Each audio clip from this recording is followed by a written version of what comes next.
Hi everyone, welcome to week 2. Hope you all enjoyed the Twitter course so far in week 1. Before we move on to week 2, let's just do a little bit of a recap of what we did during week 1.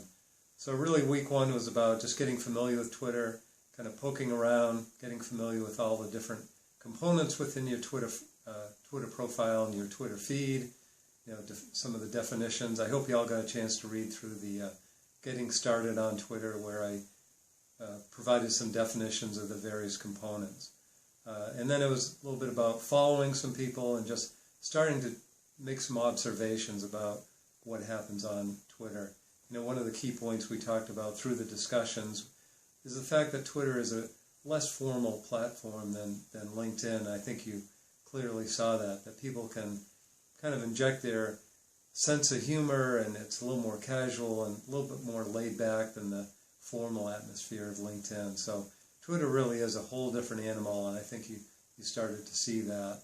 The other thing we talked about through our discussions was that Twitter is really about being social, and interactions are so important, and it's not just one-way communication, but really replying and retweeting and really having those interactions with people on Twitter, and we're going to accelerate that process during week 2. Some of your comments were about using Twitter for business purposes versus personal, and I noticed some folks have that you're using your college's Twitter account, and if that's the case, you may want to consider setting up your own Twitter, or even perhaps 2 different Twitter accounts of your own, one being personal and one being professional. So that's perfectly appropriate to do. So as we go through, particularly if you're in a Twitter chat, you might want people to see your own personal Twitter versus your college's Twitter handle. Some questions came up during week 1, and I think as we go through the next few weeks, some of those questions, those things will gain more clarity, such as hashtags and how do you use hashtags in your tweets. How to set up lists. We'll be getting into that toward the end of the course. And setting up lists really helps kind of filter out some of the noise, because one of the questions that has come up before is, can I really follow 1,000 people? How can I keep up with 1,000 people? Well, you really don't. But it's still good the more people you follow, the more people that'll follow you.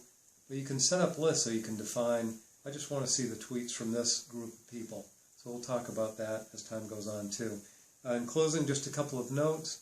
I'd appreciate if you'd read everything that we put on the Haiku page, everything within each of the blocks, just to kind of keep up with everything that's being written. Make sure to also check your inbox. That's underneath the Connect menu.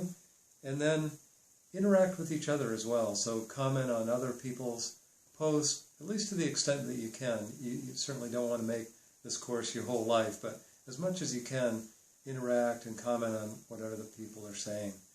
So that's it. Time to dive into week 2. I hope you're enjoying the course. Hope you're enjoying Twitter. So I guess above all the messages, have fun, enjoy, and again, thanks for being part of this course.